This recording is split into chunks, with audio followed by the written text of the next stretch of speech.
એમાં કહે છે કે એક રામ સબ ઘટ બેઠા, एक राम दशरथ का बेटा,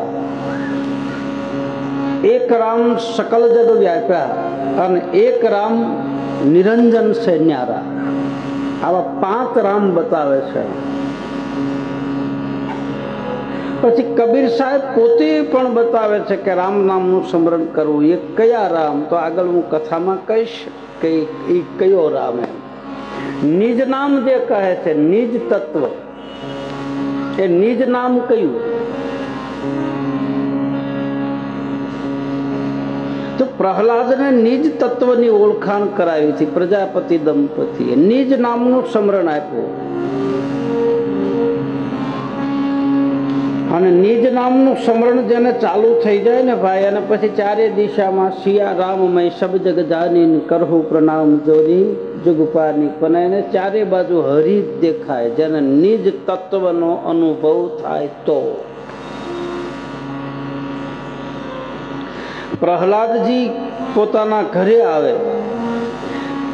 હિરણાકંશ રાજાએ એમ કહ્યું છે કે તું રામનું નામ બંધ કરવા માટે મેં તને મોકલ્યો હતો, તું તો હરિનું સ્મરણ લઈને પાછો આવ્યો. આવું આ નામમાં શું છે? પ્રહલાદ જવાબ આપે કે પ્રભુ પિતાજી, એ તો જે નામ સ્મરણ કરતા હોય, જેને અનુભવ થયો હોય એને આનંદ પ્રગટ થાય. કબીર સાહેબ બતાવે છે ને એક ભજનની માલપા, सांसों की माला पे सुमिरू मैं सीताराम, अपने मन की मैं जानू तुमरे मन की तुम. એ તો જે જપ કરતા હોય એનું મન જાણે, બાકી બીજાના મનનું બીજા જાણે. अपने मन की मैं जानू तुमरे मन की राम, તારા મનનું તું જાણ ને મારા મનનું હું જાણું. એ તો જેને આનંદ પ્રગટ થયો હોય એને ખબર હોય. એટલે પ્રહલાદજી કહે છે કે પિતાજી, તો નામનો અનુભવ તમને થયો હોય તો થાય. બોલે તો એ રામ ક્યાં છે બતાવે. તો પ્રહલાદજી કહે છે કે પિતાજી, એ ક્યાં નથી એ બતાવો. બાપ દીકરાની આવી ચર્ચા હાલે છે કે મારો રામ ક્યાં નથી. હરિવ્યાપક સર્વસ્ત્ર સમાના, પ્રેમ સે પ્રગટ ઓહી મેં જાના. પરમાત્મા દરેક જગ્યા ઉપર છે. જો હૃદયમાં પ્રેમ હોય તો ભગવાન અહીંયા પ્રગટ થાય. હરિવ્યાપક સર્વસ્ત્ર સમાના, प्रेम से प्रगट कोई में जाना. हरिव्यापक सर्वत्र समाना, प्रेम से प्रगट कोई में जाना. राम जय राम, जय जय राम. राम जय राम, जय जय राम. श्री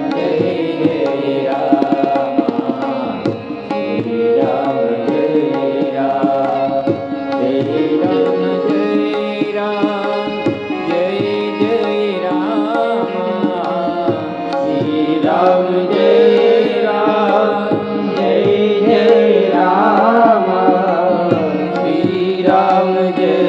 राम,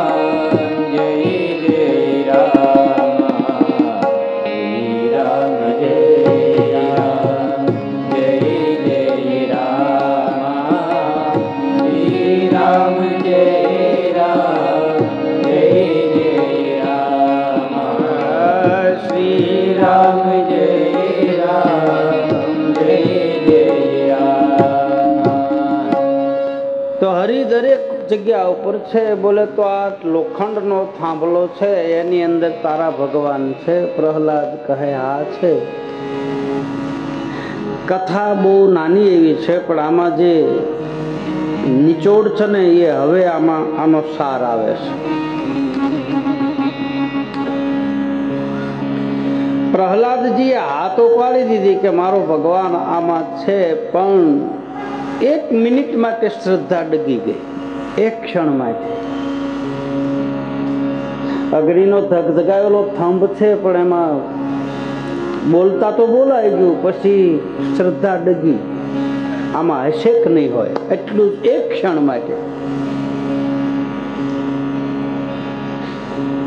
ગીતાજીમાં ભગવાન કૃષ્ણએ કહ્યું છે કે અર્જુન, શ્રદ્ધાવાન લભતે, જે શ્રદ્ધાળુ પુરુષ હોય એને લાભ થાય. અને શ્રદ્ધા વગરનું જ્ઞાન નકામું, પહેલું સૂત્ર.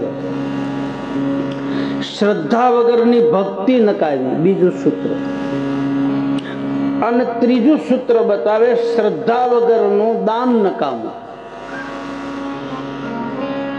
હરિનું સ્મરણ કરતા હોય, હરિનું ભજન કરતા હોય તો એમાં આપણી પૂરેપૂરી નિષ્ઠા હોવી જોઈએ, શ્રદ્ધા હોવી જોઈએ. અને શ્રદ્ધા હંમેશા ડગે. શ્રદ્ધા હલન ચલન થાય. કડીક ખોડિયારમાં ઉપર શ્રદ્ધા જાય, કડીક મેલડીમાં ઉપર જાય, કડીક રામાપીર ઉપર જાય, કડીક પછી બીજે જાય, કડીક ત્રીજે જાય. શ્રદ્ધા ફર્યા કરે. ક્યાં સુધી ફરે? જ્યાં સુધી વિશ્વાસની હારે લગ્ન ન કરે ત્યાં સુધી શ્રદ્ધા ડગે.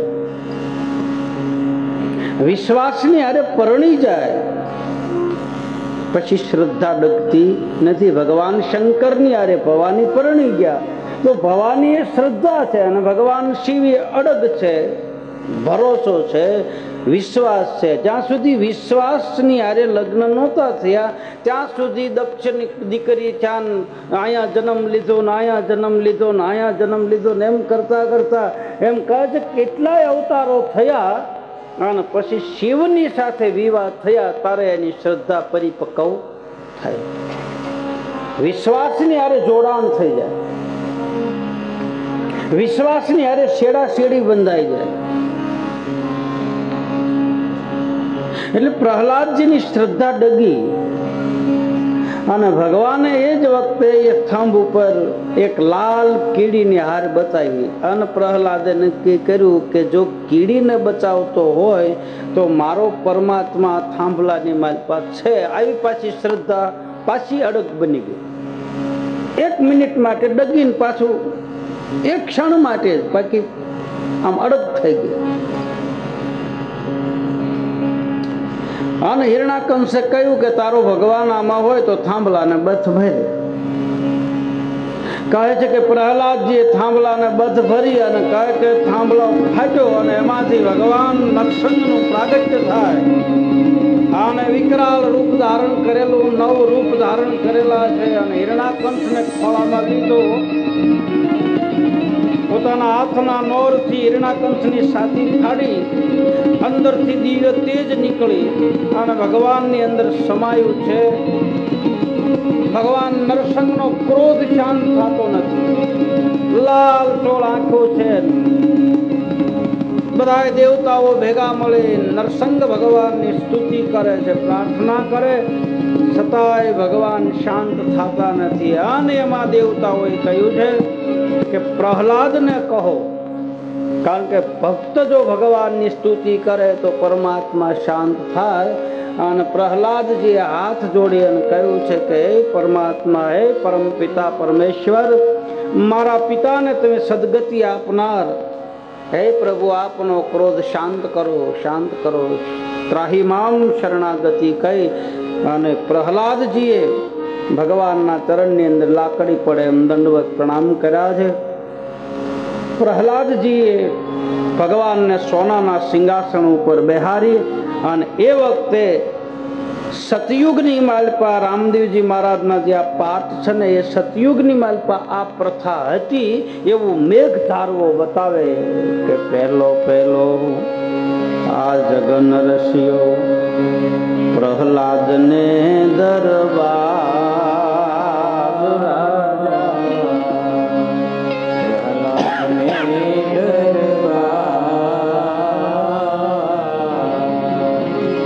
5 કરોડમાં કોઈ આવડ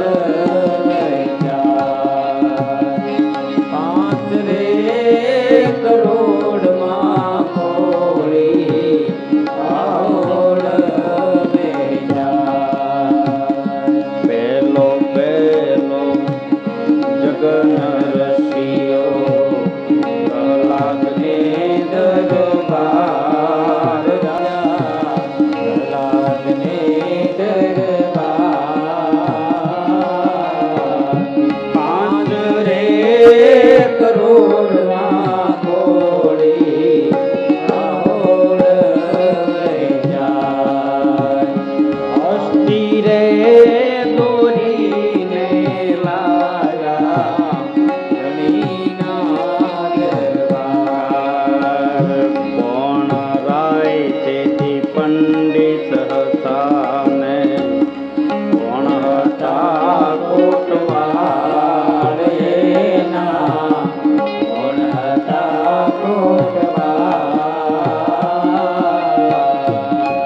સાહેબ ને આદરવા 5 રે કરોડમાં કોળી આહોડ વેચાય. સોના કેરા કળશ સાજા, સોના કેરા પાટ જડીના, સોના કેરા પાટ, સોનાના સિંહાસન બેઠા માન કલંગરાય. સોનાના સિંહાસન બેઠા માન કલંગરાય.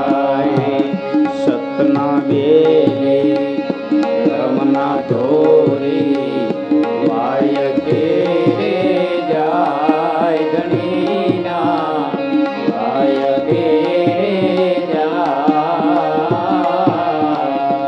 68 તીરથ સદગુરુ શરણમાં થાય.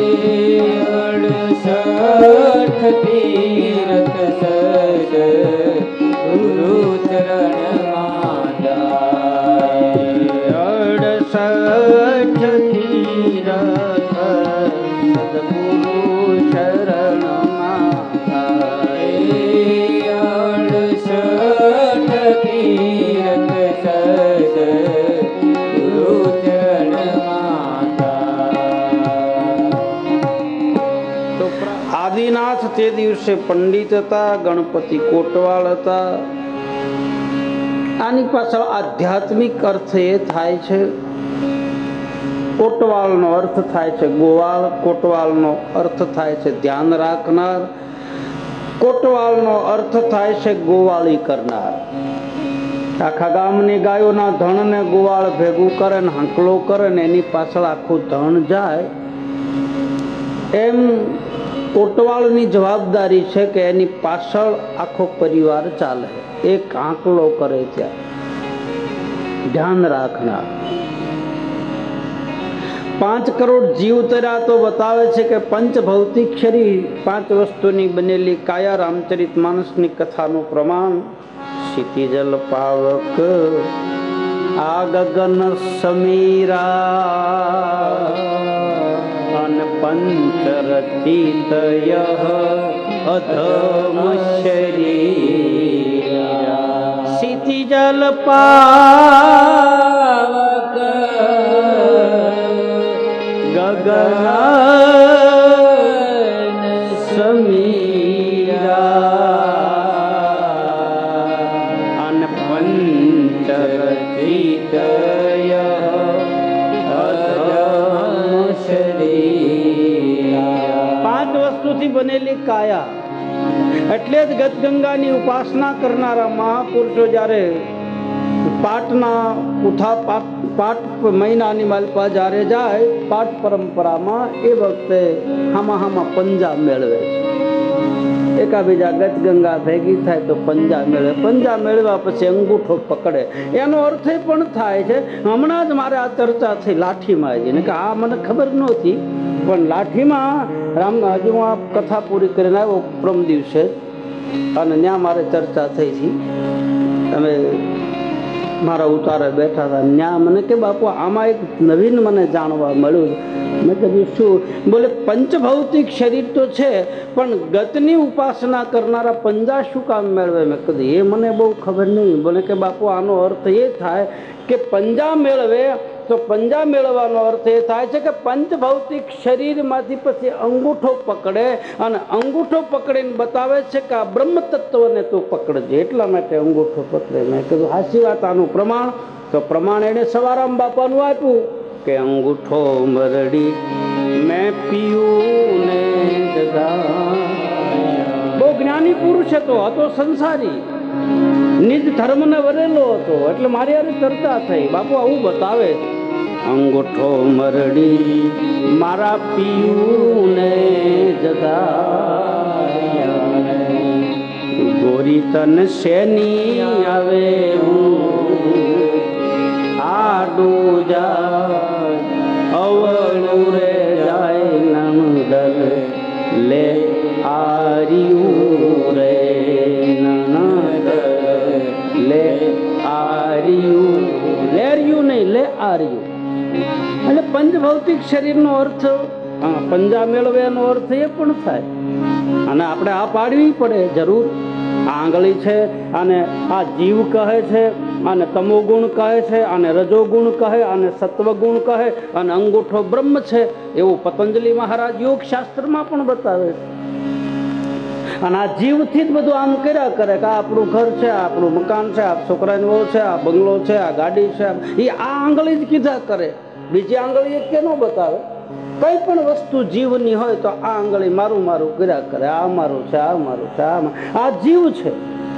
સંતોએ આનો અર્થ બતાવ્યો. આ તમો ગુણ છે, આ રજો ગુણ છે અને સત્વ ગુણ કળજુગની મારી પાસે સત્વ. આ મને એ સમજાવતો હતો સત્વગુણ કળજુગમાં ઓછો, રજો ગુણ એથી થોડોક વધારે અને તમો ગુણ કળજુગમાં અત્યારે વધારે 24 કલાક તપેલા છે. લો તમો ગુણ છે અને આ જીવ છે. આ જીવ જો નીચો નમી જાય અને બ્રહ્મને જો સ્પર્શ થઈ જાય તો આ જીવ રહેતો નથી. અહમ બ્રહ્માસ્મિ તત્વમસી બની જાય. એટલે સાધુ સંતો તમે જુઓ એના તમે ફોટા જુઓ તો આંગળી અંગૂઠાને અડેલી હોય, આમ બેઠેલા હોય તો આ આંગળી બ્રહ્મની આરે સ્પર્શ કરેલો એના સંપર્કમાં હોય. એટલે આને ભદ્ર મુદ્રા કહે છે. આવું પતંજલિ મહારાજ યોગ શાસ્ત્રમાં બતાવે. એટલે આપણે હા પાડવી જ પડે ને.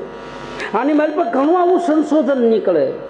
તમે રામદેવજી મહારાજની ઉપાસના કરો છો ભાઈ, પણ આમાં ખૂબ આમ ઊંડા ઉતરો ને તો આપણને એમ થાય કે ઓહો આ તો બધું આવું ભર્યું છે. આ વેદનો નિચોડ છે રામદેવજી મહારાજની કથા. આ કથાની માલિપા રામાયણનો ચાર છે, આ કથાની માલિપા ભાગવતનો 18 પુરાણનો ચાર છે. શ્રુતિ સ્મૃતિ ઉપનિષદ પુરાણ બધું રામદેવજી મહારાજની આ નિજ કથાની કથા રામદેવજી મહારાજની નથી, ધર્મની કથા છે. ધ્યાન દેના બરાબર. અને કથા પહેલેથી હતી. કથા કોઈ દિવસ પૂરી નથી થઈ. મેં સવારની કથામાં કહ્યું હતું પૂર્ણાહુતિ કોઈએ કરી જ નથી. વિરામ પામ્યો, પોરો ખાધો, બાકી કથા તો ચાલુ જ છે.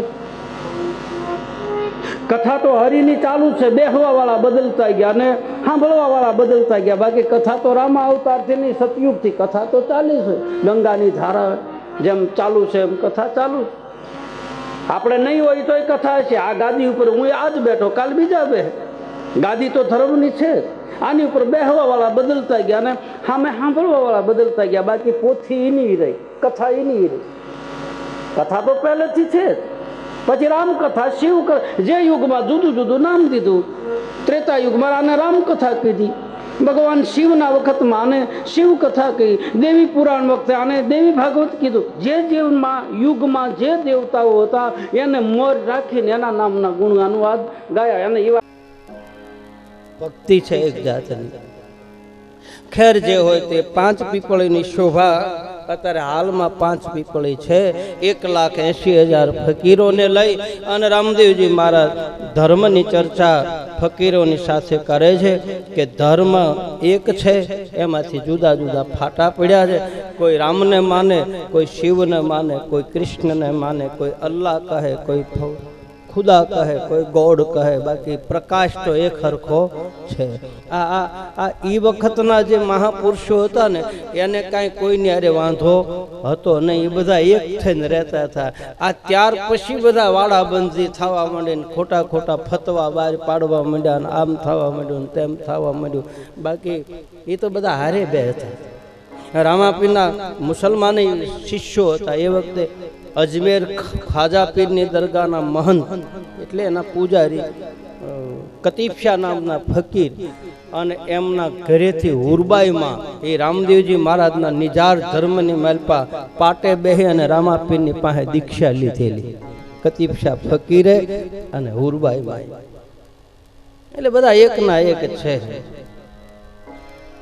ઈશ્વર અલ્લાહ તેરો નામ પછી સબકો સંમતિ દે ભગવાન. ઈશ્વર અલ્લાહ તેરો નામ સબકો સંમતિ દે રઘુપતિ રાઘવ રાજા રામ પતિત પાવન સીતારામ રઘુપતિ રાઘવ રાજા રામ પતિત પાવન સીતારામ રઘુપતિ રાઘવ રાજા રામ પતિત પાવન સીતારામ રઘુપતિ રાઘવ રાજા રામ પતિત પાવન સીતારામ જય રઘુનંદન જય સિયા રામ જાનકી વલ્લભ સીતારામ જય રઘુનંદન જય સિયા રામ જાનકી વલ્લભ સીતારામ સીતારામ સીતારામ ભજ પ્યારે મન સીતારામ બોલો બધા એક બે મિનિટ સીતારામ ભજ પ્યારે મન સીતારામ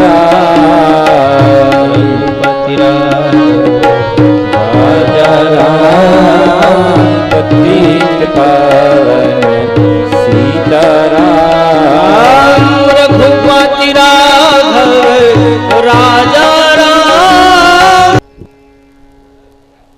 અલ્લાહ ખુદા ગોડ જે કહેવું હોય તે બધા એકના એક છે.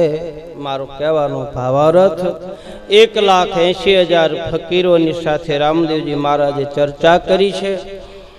બાબા રામદેવજી મહારાજ કહે છે આપ આવ્યા છો તો હવે પ્રસાદ લઈને જાજો. ફકીરોને હજી એમ છે કે હજી આને પાછો પાડવો છે, ગમે એમ થાય આને આમ તાગ તો લેવો. હવે માણસના તળિયા નથી આવતા તો ભગવાનનું તળિયું આવે. કોઈ એવી ફૂટફટ્ટી થઈ છે કે ભગવાનને માપી શકીએ? ભગવાનનું રૂપ કેવું છે હજી સુધી કોઈને હજી ખબર નથી. માથું આકાશમાં, પગના તળિયા પાતાળમાં, નાભી ધરતી ઉપર, એવી કોઈ ફૂટફટ્ટી નથી થઈ કે ભગવાનને માપી શકે. એને માપવાનું કામ ન કરાય, એને પામવાનું કામ કરાય. એની પાસે બેહી જવાય, કોઈના માપવા નહીં. હરિગુરુ સંત કે સાધુ સંત મહાપુરુષો એનું કોઈ દી માપ ન લેવું. નદીનું મૂળ અને સાધુનું કુળ કોઈ દી હાથ ન આવે. એ ક્યાંથી આવ્યું આવે મને તમને ખબર ન હોય. મારો તમારા વીડામાં પાણી આવ્યા કરે બસ. આપણે તો પાણીનું કામ છે ને બાપ, ગમે ત્યાંથી આવ્યું આવે. ક્યાંના છો ને ક્યાં છો જે હોય તે ભેખી ભગવાન છે બસ. એના મૂળ ન જોવાય, એના કુળ ન જોવાય. जाति न पूछो संत की, पूछ लीजिए ज्ञान, सौदा करो तलवार का पड़ा रहने दो म्यान. આપણે તો તલવારનું કામ છે, म्यानનું શું કામ છે?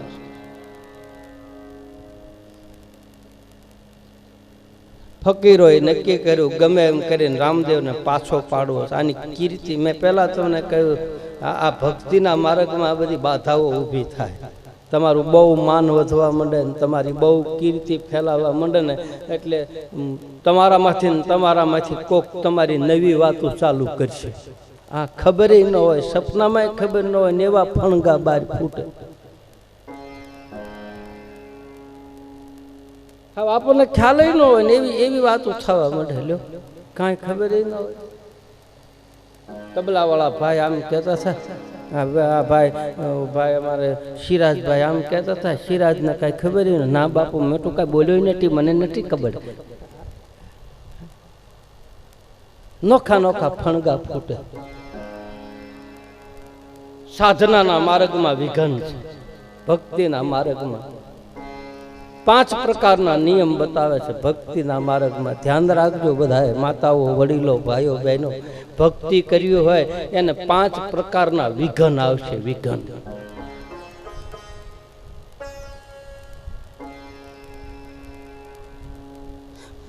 ભક્તિ કરશો ને એટલે પહેલું વિઘન તો તમારું નિયમ તૂટી જાય. આ પહેલું વિઘન.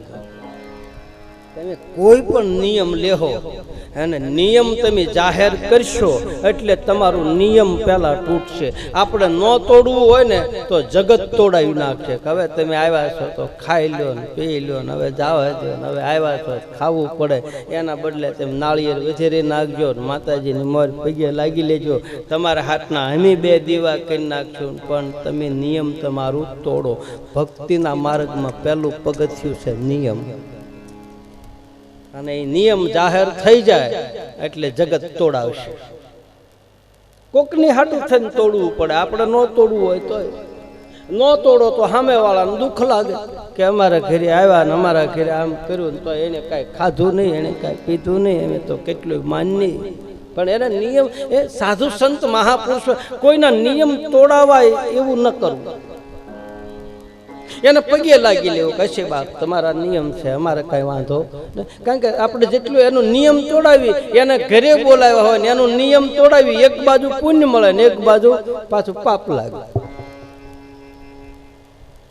તમે લ્યો તે તમે ખાવ ને તમે આમ કરો, પણ નિયમ હોય, અમુકના નિયમ રાખવા પડે. અને સંયમ અને નિયમ અને રેણી અને કેણી આ નિજાર પંથની માલિપા પગથિયું છે. રેણી હોય અને કેણી હોય એ જ નિજાર પંથ ઉપર હાલી શકે. સંયમ અને નિયમ વગરના નિજાર પંથ ઉપર હલાતું નથી. એટલે પહેલું પગથિયું છે નિયમ તૂટે. બીજું પગથિયું છે ખાવા ઉપરથી પરીક્ષા થાય. તમે કઈ જાતનું ખાવ છો, કેવો આહાર ખાવ છો, એવા ઉપરથી પરીક્ષા થાય. સાત્વિક ભોજન કરો, સારું ભોજન કરો તો વિચાર હારા રહે. અને ન ખાવાની વસ્તુ ખાવ, ન પીવાની વસ્તુ પીવો તો એ બુદ્ધિ ભ્રષ્ટ થાય. આહાર ઉપરથી પરીક્ષા થાય. અન્ન એવો ઓડકાર. ભલે મરસું રોટલો ખાતા હોય પણ શુદ્ધ તો ખરું. ભલે બાજરીનો કે જુવારનો રોટલો ખાતા હોય પણ ચોખ્ખો તો ખરો. ન ખાવાની વસ્તુ ખાવી, ન પીવાની વસ્તુ પીવી, એનાથી માનસિક વિચારો, એનાથી બુદ્ધિ ભ્રષ્ટ થાય. ડાયો તોય દારૂડિયો, નંજવાળી તોય રાજ, ભણેલી તોય ભામીની તઈને જાત. ખાલી જગ્યા પૂરો. નથી કેતા બાપુ માણસ બહુ સારો છે પણ પી જાય ને તારતા એ તો વાંધો, તો હું સારો. બહુ માણસ સારો છે, દાન આપે, આમ કરે તેમ કરે, પણ પી જાય તો એ તો વાંધો છે. બીજું એના ક્યાં કઈ લક્ષણ છે?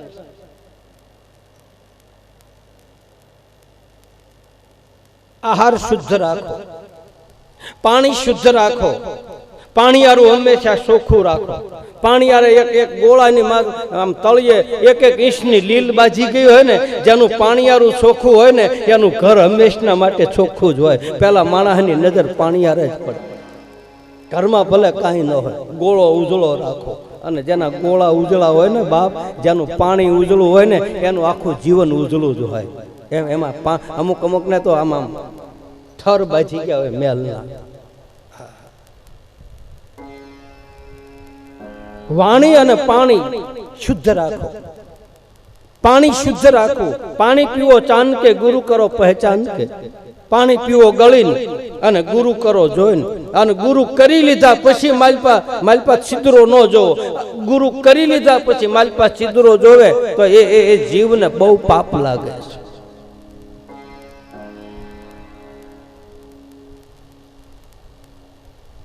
આહાર શુદ્ધ રાખો. રામ રામ કરતા કરતા રોટલી બનાવો, રામ રામ કરતા કરતા લોટ મહળો, સીતારામ સીતારામ કરતા કરતા આમ ટપાકા એક ટપાકે રામ રામ સીતારામ સીતારામ સીતારામ સીતારામ કરતા રોટલો કરો. અને ઘરના માણસને એ રોટલો ખાવા દેજો. આમ વિચાર બગડી ગયેલા હશે અને એ રોટલો ખાય ને એટલે તરત પરિવર્તન થવા માંડશે. અન્ન એવો ઓડકાર, એની માલપા ઉતરે.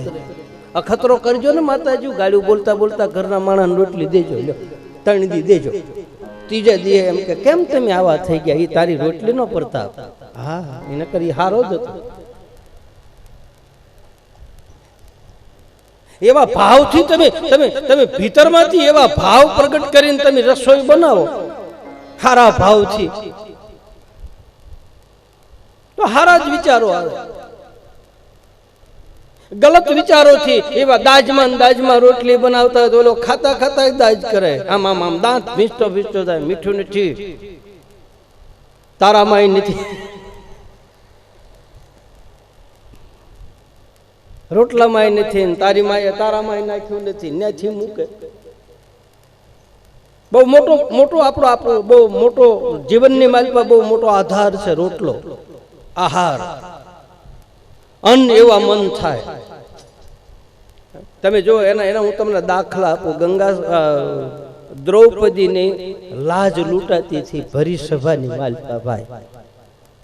દુશાસન ચોટલો પકડીને લાવ્યા અને આમ એમાં ઈ સભાની માલિકા દ્રોણ ગુરુ બેઠા હતા, ભીષ્મ પિતા બેઠા હતા, વિદુર બેઠા હતા, કૃપાચાર્ય બેઠા હતા, સહદેવ, નકુળ, અર્જુન, 5 પાંડવો બધા હારા માણસો બેઠા હતા. જેનું નામ લેવાથી આ આપણું જીભ પવિત્ર થાય એવા મહાપુરુષો. ગંગાનો દીકરો જેનું એક ટીપું આપણા મોઢામાં પડી જાય તો પાપ ટળી જાય, એનો દીકરો સામે બેઠો હતો અને દ્રૌપદીની લાજ લૂંટાતી હતી ને ત્યારે બધા મોઢા હેઠા કરીને બેઠા હતા. આનું કારણ શું? કેમ કોઈ દુર્યોધનની સામે આમ અવાજ ન ઉઠાવી શક્યું? મહાભારતનું યુદ્ધમાં ભીષ્મ પિતા બાણની શૈયા ઉપર સૂતા હોય ને રાત્રિએ, અને એ વખતે દ્રૌપદી અને 5 પાંડવો અને માં કુંતા ભીષ્મ પિતાની પાસે આવે અને બાણની શૈયા ઉપર ભગવાન ભીષ્મ પિતા સૂતા હોય એની સામે દ્રૌપદી આવીને હાથ જોડીને આમ ઊભી રહી છે. જગતની માં છે, પંચાળી, મર્યાદા રાખી કે મારો બાપ છે, મારા કુળનો વડીલ છે, મારા કુળનો દાદો છે, એટલે આમ પગ પાસે ઊભી રહી. અને 5 પાંડવોને જ્ઞાન દેતા હતા ભીષ્મ પિતા. બાણના ખીલા ઉપર હુતા લોહીના રગેડા હાલ્યા જાય.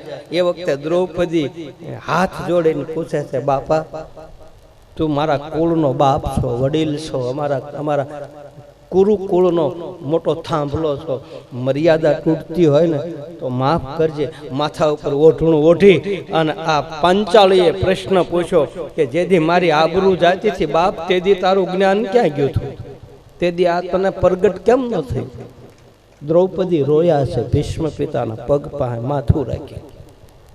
હું તારા કુળની દીકરી છું, હું તારા કુળની પુત્ર વધુ છું. જે કુળમાં ગંગાના દીકરાએ અવતાર લીધો હોય એ કુળમાં એક દીકરીની લાજ લૂંટાય તો તેદી તે આ દુર્યોધનને કે કોઈને અટકાવ્યા નહીં. અત્યારે આ યુદ્ધના મેદાનમાં તું અમને બધાને જ્ઞાન આપે છો, તેદી તે એને 2 શબ્દો નહીં કીધા. ભીષ્મ પિતા દ્રૌપદીને સામો જોઈને કહ્યું છે, દીકરી બહુ હાસી વાત છે બાપ તારી, હું બોલી શકું એમ નહોતો. એનું કારણ શું? એનું કારણ એ જ હતું, મેં દુર્યોધનના પાપીના ઘરનું અનાજ ખાધું ને બેટા, મારી બુદ્ધિ ભ્રષ્ટ થઈ ગઈ.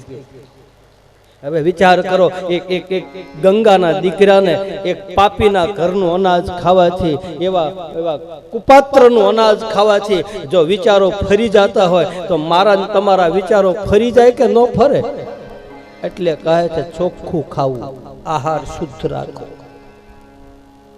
માંસ, મદિરા, અખાજ વસ્તુ ન ખપે.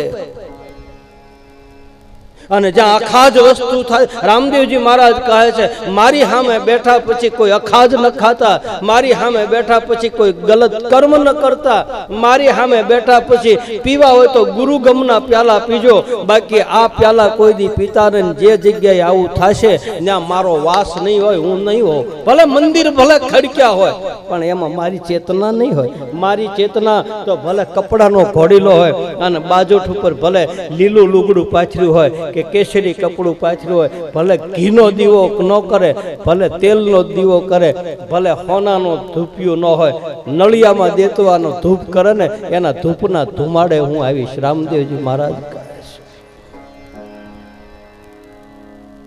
ભક્તિના માર્ગમાં પહેલું વિઘન છે નિયમ તૂટે. બીજું વસ્તુ છે આહાર ઉપરથી પરીક્ષા છે. તમે કેવું ખાવ છો એના ઉપરથી આખા વિચારો પ્રગટ થાય.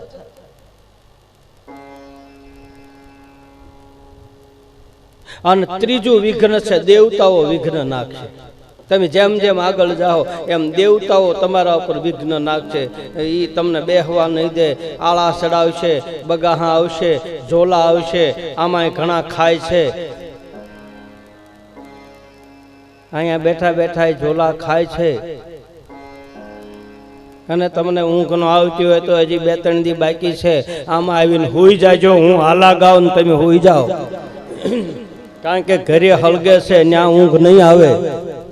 અહીંયા નિરાજ છે, હારી થાંભલીનો ટેકો ગોતીને હુઈ જાઓ. 2 કલાક હુઈ જાઓ તો 2 કલાક જીવને તો નિરાજ. કથા ન સંભળાય તો કાંઈ નહીં, કથા ન હૈયે રહે તો કાંઈ નહીં. હું અહીંથી ઉતરી જાઉં ને પછી મને હૈયે નથી રહેતું. આમાં 3 કલાક આવીને હુઈ જાઓ, ઊંઘી જાઓ. બસ ઊંઘ ક્યારે આવે? નિરાજ હોય ત્યારે. તમે બધા ગાંડા થઈ ગયા છો કે તમે આવો કાંઈક આમાં હશે તો જ આવતા હશો ને. કાંઈક આમ લોઢાના ટુકડાને લોચંબક ખેંચે એમ તમારા મનને ખેંચે. એટલે આપણને મન થાય ને કથામાં જવાનું, કીર્તનમાં જવાનું, મંદિર જવાનું. આ કોનો પ્રતાપ છે? આ મારો પ્રતાપ નથી, આ પોથીનો પ્રતાપ છે. આ પોથીની મારી પર કાંઈક ભર્યું છે. પછી કથા ગમે એ હોય, આ ગાદીનો પ્રતાપ છે. બાકી હું તો તમારી જેવો છું બાપ. મને તો મારો ઠાકર બોલાવે એ બોલું. હું શું બોલી? આ કાંઈક ખેંચે મારા ને તમારા હૃદય, કાંઈક છે તો ખરું ને. પછી રામકથા હોય, શિવ કથા હોય, દેવી ભાગવતની કથા, કોઈ પણ કથા હોય, કાંઈક જીવને કાંઈક મારી પાસે નિરાશ મળતી હોય તો જ જાતા હશે ને બધા. ભલે આપણે કાંઈ ન લઈને જઈએ, ભલે ગમે ના એક જગ્યા ખૂણા મળે, ગમે ના મોરો જગ્યા મળે, વાહે જગ્યા મળે, સામે ઠેઠ આગળ જગ્યા મળે, એક જગ્યાએ બેહીને આપણે સાંભળીએ તો આપણા માલ પર કાંઈક નિરાશ તો થતી હશે કે નહીં? 5 મિનિટ, 10 મિનિટ, કલાક, અડધો કલાક, અને કાંઈક મળતું હોય ને તો જ બધા જાય બાપ, નકર કોઈ જાતું નથી. કાંઈક તો છે આમાં. હુઈ જાવ, ઉતા જેવું હક નહીં, બેઠા જેવું દખ નહીં. ઊંઘ આવવી જોઈને, ઊંઘ નથી આવતી માણસને. અને આવી જાય ઊંઘમાં ભાગે, એને ખબર નથી રહેતી. ભારે આમાં 2-3 માતાજી ઊંઘે છે, ટેસ્ટથી ઝોલા ખાય. સુઈ જાઓ બાપ, હું અહીંથી ભાળું છું. એટલે જ વાંસવા વાળાને ઉપર બેહારે બધું દેખાય. એટલે નકર કથા તો અહીં બેહી નહીં થાય, એવું થોડું થાય.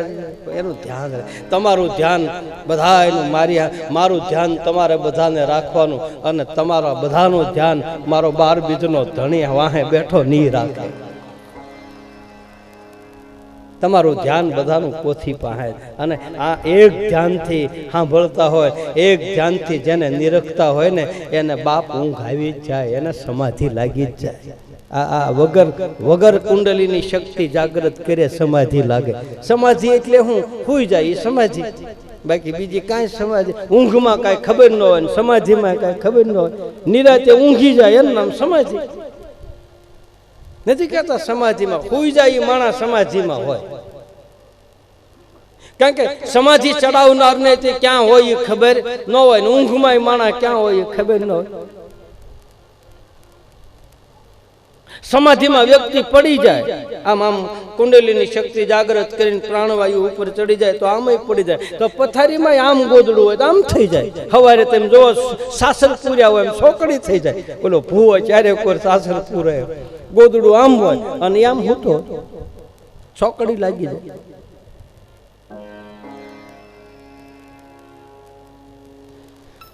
તમને એક વાત કહું, ભગવાન કૃષ્ણ ક્યાં જન્મ્યો? હે ભાઈ માતાજીઓ, ભગવાન કૃષ્ણનો જન્મ ક્યાં થયો? જાગો છો બધા? હોઈ ગયા છો? ભગવાન કૃષ્ણનો જન્મ ક્યાં થયો?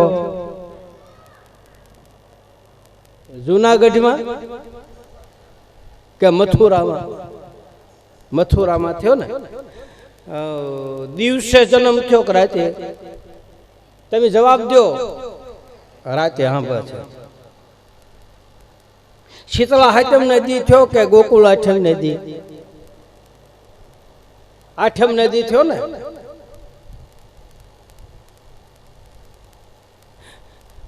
સવારમાં વહેલા 4 વાગે કે રાતે 12 વાગે. હવે જોજો તમે બધા સાંભળજો, વાત બહુ હાસી છે. હું તમને બધાને કહી દઉં, આ ઊંઘ હું કામ આવે એ કહું. માણસને કથામાં, કીર્તનમાં, સત્સંગમાં એ બધે ઊંઘ. તુલસીદાસજી મહારાજે લખ્યું છે, ભજન થાય મને નિંદ્રા આવે, પર નિંદા લાગે પ્યારી, અપરમ પાર પ્રભુ અવગુણ મોરા, હવે માફ કરો મોરારી. ભજન થાય ને મને નિંદ્રા આવે, સત્સંગ થાય ને મને ઊંઘ આવે. રાત્રિના 12 વાગે ભગવાન કૃષ્ણ મથુરાની જેલમાં પ્રગટ થયા. હવે મથુરાની જેલમાં ભગવાન પ્રગટ થયો તેથી કોઈ જાગતું હતું? હે, કોઈને ખબર હતી? આખું મથુરા સૂઈ ગયું હતું. બધાય નિંદ્રાને આધીન થયા. પછી ભગવાન પ્રગટ થયો. હવે ઈદ દ્વારકા વાળો મારો રામદેવ બનીને આવ્યો અને ઈ અહીંયા એની કથા હાલતી હોય તો એમાં 3 જણા હુવે તો મારું શું જાય? બધા તો નથી હુતા ને. હું તો એમ કહું બધાય હુઈ જવા જોઈએ. રામોપીર પ્રગટ થાય એટલે બધા હુઈ જાય, કૃષ્ણ પ્રગટ થાય એટલે બધા હુઈ જાય, રામ પ્રગટ થાય એટલે આખી અયોધ્યા હુઈ જાય. કોઈને ખબર ન રહે ને એમ પરમાત્મા પ્રગટ થાય. એ તો પછી પ્રગટ થયા પછી આપણને ખબર પડે. આપણે જાગ્યા પછી ખબર પડે હું જાગ્યો, એ પહેલા હું ક્યાં હતો?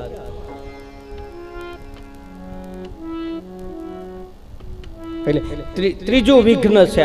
આમ આમ તમને આળસ ચડશે ભક્તિના માર્ગમાં, તમને બેહવા નહીં દે. અને ત્યાંથી થોડાક આગળ વધો, ચોથું વિઘ્ન આવશે. કોઈ સંત દ્વારા પરીક્ષા થાય. કોઈ સાધુ સંત મને તમને ટકોરા મારશે કે આ બધું દેખાવની ભક્તિ કરે છે, બહારની ભક્તિ કરે છે, આ ઉપર ચડવું છે, દંભ છે, લાવીને એની પરીક્ષા કરી. એટલે તમારી પરીક્ષા કરશે, તમને આમાં ચકાશ છે, તમને તપાસ છે. કસોટી કરવા જ નહોતા આવ્યા શેઠ સગાળશાના ઘરે, કસોટી કરવા જ આવ્યા હતા કે આ ભક્તિ કરે છે, લાવ એના દીકરાના કટકા કરીને ખાણીયામ ખાંડીને મને આપે એવું માગું. જલારામની પાસે ભગવાન આવ્યો કે આ જલારામનું નામ લેવાય છે અને એ જે જે કાર થાય છે, લાવ એને વાલામ વાલી વસ્તુ એની પત્ની છે એ જ માગી લો. આપે છે કે નથી આપતો? કસોટી થાય, સંત દ્વારા તપાસ છે. માટલા તમે માતાજી લારીમાં માટલા વેચાય છે એ તમે લેવા જાઓ તો એમને લ્યો છો? આમ આમ કરો પછી જ લ્યો. અને ટકોર એમ સાધુ સંતો મહાપુરુષો ગત ગંગામાં ભેળવે ને તો પેલા આમ ટકોરા મારે, માટલું કાસું છે પાકું. જો કાસું હોય ને તો શીભડું ફાટે એમ ફાટી જાય. કુપાત્રની આગળ વસ્તુ ન વાવીએ, પાનબાઈ જોઈ જોઈને વરીએ વાતું, બીબા વગર પડે નહીં બીજી ભાત્યું, ઓધા મારે મોલે આવજો. હવે એક માટલાને તમે ટકોરા મારીને લેતા હો તો સાધુ સંતો ટકોરા મારીને પછી મને તમને આમ નિજ પદની પ્રાપ્તિ કરાવે. જોયા વગર થોડા. ચોથું વિઘ્ન સંત દ્વારા પરીક્ષા. અને છેલ્લું પાંચમું વિઘ્ન તમારા પોતાના હશે જ ઈ છેલ્લો વિરોધ કરશે.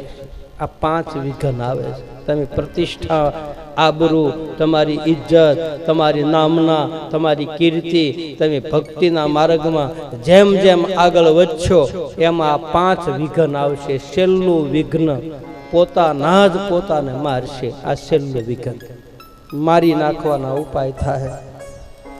મીરાબાઈને ઝેર દઈને એના દેરે કીધું, ભગવાન નજીક હતો અને છેલ્લે ઝેરનો કટોરો આપ્યો કે લે હવે પી જા. અને મીરાબાઈ કટક દઈને પી ગયા. એ મીરાએ ઝેર નહોતું પીધું, એ પીવા વાળો મારો ઠાકર હતો, પીવા વાળો દ્વારકા વાળો હતો. બતાવે છે એના ભજનની. એવા રાણાજી કેજો ફરી ઝેર મોકલે,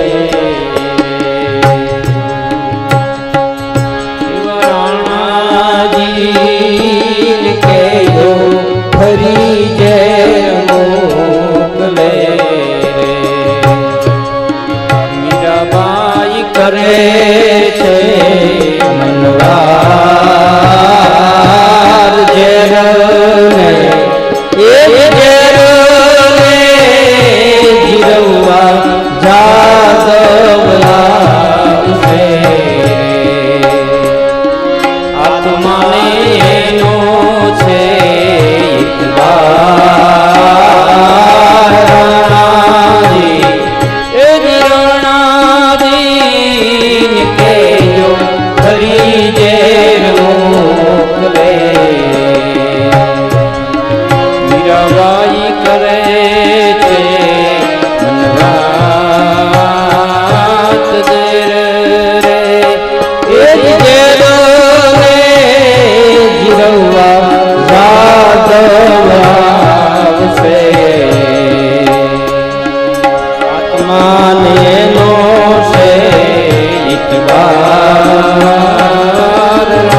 મીરાબાઈ કહે છે કે રાણા હજી એકવાર ઝેરનો કટોરો મોકલ, કારણ કે તે ઝેર મોકલ્યા ને તો જ જાદવ આવ્યો. બહુ બહુ મીરાને જેટલા દુઃખ પડ્યા ને ભક્ત કુળમાં, મીરાને જેટલી તકલીફ પડી ને એટલી કોઈ નથી પડી. એક તો રાજરાણી છે, બહાર નીકળાય નહીં, મર્યાદા. 14 વર્ષની મીરા હતી અને એના લગ્ન થયા. 18 વર્ષની મીરા થઈ ત્યાં એ મીરા વિધવા બની. 18 વર્ષની ઉંમર રહે છે. અને પછી 18 વર્ષ પછી જે વરહ કાઢ્યા ને મીરાએ, ભક્તિ થતી નથી. નાનપણથી કૃષ્ણની હારે પરણી ગઈ છે. એ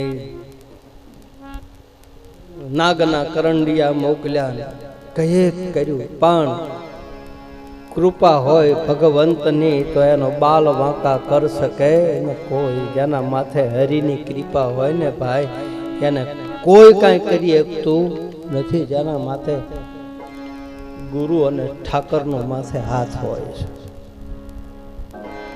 કવચ બની જાય છે, કવચ બખ્તર બની જાય. છેલ્લું વિઘ્ન પોતાના જ પોતાને મારશે. તમારી કીર્તિ વધશે એટલે આવા ફણગા ફૂટશે. રામદેવજી મહારાજની પાસે 1,80,000 ફકીરો. રામદેવજી મહારાજની કીર્તિ વધી, જોઈનો એ ક્યાં મારી પાસે ઈર્ષ્યા થઈ. ઈર્ષ્યા મારી પાસે થાય, ખતરનાક રોગ છે. બીજાનું સારું ન જોય, આમ મોઢે હારા રે મારી પાસે બળે. કારણ કે ઈર્ષ્યા, આશા, તૃષ્ણા અને મમતા